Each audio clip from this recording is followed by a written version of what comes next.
बिस्मिल्लाहिर्रहमानिर्रहीम। तो last video में हमने कंस्ट्रेंट्स के बारे में पढ़ा था और उसकी टाइप्स पे बात की थी, और जिसमें हमने होलोनोमिकल और नॉन होलोनोमिकल कंस्ट्रेंट्स पढ़े थे।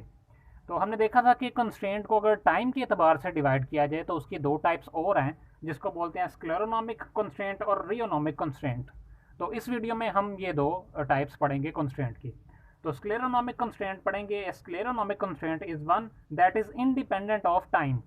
तो एक ऐसा कंस्ट्रेंट जो आपने किसी भी बॉडी या किसी भी ऑब्जेक्ट के ऊपर लगाया हुआ है और वो टाइम के साथ साथ चेंज नहीं हो रहा, तो वो कंस्ट्रेंट कहलाएगा स्क्लेरोनॉमिक कंस्ट्रेंट। तो ऐसा जो कंस्ट्रेंट होगा वो स्क्लेरोनॉमिक कंस्ट्रेंट कहलाएगा। इसके एग्जांपल से मैं इसको समझाने की कोशिश करता हूँ। ए पेंडुलम विद एन इनएक्सटेंडेबल स्ट्रिंग।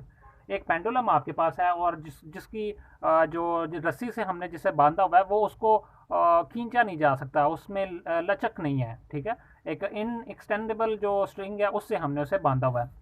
तो यहाँ पे मैंने एक ये पेंडुलम बनाया हुआ है। ये पेंडुलम है जिसकी लेंथ एल है।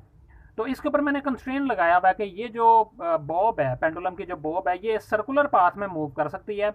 ना तो ये आगे आ सकती है और ना तो ये अंदर की तरफ जा सकती है। ये कंस्ट्रेंट है इसके ऊपर। ये सर्कुलर पाथ में सिर्फ मूव कर सकती है।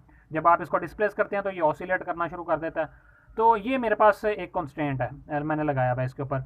अब कंस्ट्रेंट मेरे पास क्या है कि इसकी लेंथ चेंज नहीं होगी। ये कंस्ट्रेंट है। तो पेंडुलम जब आप मूव करवाते हैं तो उसकी लेंथ बिल्कुल भी चेंज नहीं होती। जब मोशन के साथ साथ जैसे जैसे टाइम गुजरता है तो इसकी जो लेंथ है वो चेंज नहीं होती। इसके लिए अगर मैं एक्सप्रेशन लिखूं तो वो कुछ इस तरह से आती है मेरे पास, x square plus y square equals to l square. तो इसमें टाइम नहीं है, इसमें कहीं पे भी आपको टाइम नहीं नज़र आ रहा। और ये कॉन्स्टेंट टाइम के साथ साथ इंडिपेंडेंट है, टाइम के साथ साथ चेंज नहीं हो रहा। तो ऐसे कॉन्स्टेंट को हम बोलेंगे स्क्लेरोनॉमिक कॉन्स्टेंट।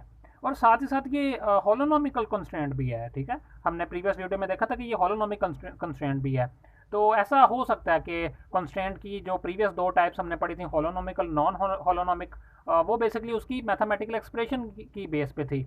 और अब जो हम पढ़े हैं वो उसके टाइम के डिपेंडेंस या इंडिपेंडेंट होने की बेस पे हम उसको डिवाइड किया हुआ है।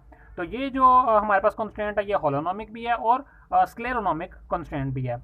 अब देखते हैं रियोनोमिक कंस्ट्रेंट कैसा होता है। तो the constraint which depend on time explicitly are called rheonomic constraint. तो ऐसा कंस्ट्रेंट जो कि टाइम पे डिपेंड कर रहा हो, टाइम के साथ साथ जैसे ही बॉडी मूव कर रही है कंस्ट्रेंट चेंज हो रहा है, तो ऐसे कंस्ट्रेंट को हम बोलते हैं रियोनोमिक कंस्ट्रेंट। इसकी भी एग्जांपल पेंडुलम से ही लेंगे, लेकिन इस बार हम एक ऐसा पेंडुलम लेंगे जिसकी लेंथ चेंज हो सकती है। किसी भी इलास्टिक से आपने अगर इस बॉब को बांधा हुआ है और फिर आप इसको मूव करवाएं तो इसकी लेंथ चेंज होगी। इनिशियली जब आपने बॉब को छोड़ा तो उसकी लेंथ थी एल नॉट, और जैसे ही आप इसको छोड़ेंगे तो ये जैसे ही मूव करना शुरू होगा तो इसके ऊपर एक फोर्स लगेगी, सेंट्रीफ्यूगल फोर्स, जो कि आउटवर्ड होगी। तो इसकी लेंथ इंक्रीज होती जाएगी टाइम के साथ साथ। जैसे जैसे ज़्यादा तेज़ी से मूव करेगा वैसे वैसे सेंट्रीफ्यूगल फोर्स बढ़ती जाएगी और लेंथ बढ़ती जाएगी इसकी। तो टाइम के साथ साथ कंस्ट्रेंट चेंज हो रहा है। पहले ये सिर्फ एक सर्कुलर पाथ में मूव कर सकता था, अब ये सर्कल के साथ साथ बाहर की तरफ भी मूव कर सकता है, और हो सकता है मे बी अंदर बाहर भी ऑसिलेट कर रहा हो ये। ठीक है, क्योंकि सेंट्रीफ्यूगल फोर्स लगेगी बाहर की तरफ, तो मे बी ये जो जब जितना ये खींच सकता है, खींचने के बाद दोबारा फिर अंदर की तरफ भी मूव करे ड्यू टू जो है इनर्शिया। जब किसी भी चीज़ को आप, जैसे ये पेंडुलम है तो ये बैक एंड फोर्थ जो है ऑसिलेट करता है, तो ये भी बैक एंड फोर्थ ऑसिलेट करना शुरू कर देगा। तो ये हमारे पास जो है एग्जांपल है ये रियोनोमिक कंस्ट्रेंट किया, और इसकी एक्सप्रेशन मैं लिखूं तो वो कुछ इस तरह से होगी। अब लेंथ जो है वो टाइम डिपेंडेंट है।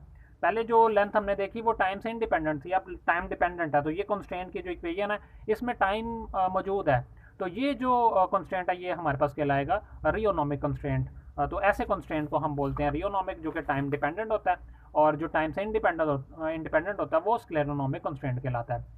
तो ये सारा उसी का लिखा हुआ है। उसके बाद नेक्स्ट वीडियो में इंशाल्लाह हम पढ़ेंगे लिग्रांज फंक्शन क्या होता है और लिग्रांज इक्वेशंस क्या होती हैं। तो अब तकरीबन हमने जो है कंस्ट्रेंट के बारे में पढ़ा, और इसकी जो इनिशियली जो भी हमने लिग्रांज फॉर्मलिज्म से रिलेटेड थ्योरी वर्क जो भी था वो हमने पढ़ लिया। अब हम देखेंगे कि लिग्रांज फंक्शन क्या है और इसकी इक्वेशन ऑफ मोशंस क्या हैं और इनको ये आती कहाँ से हैं, और फिर हम देखेंगे कि इससे हम प्रॉब्लम्स कैसे सॉल्व करते हैं। बेसिक अब हम लिग्रांज की जो फॉर्मूलेशन है वो कंप्लीट करेंगे नेक्स्ट 2-3 वीडियोस में, और उसके बाद फिर हम प्रॉब्लम्स सॉल्व करना शुरू कर देंगे इंशाल्लाह।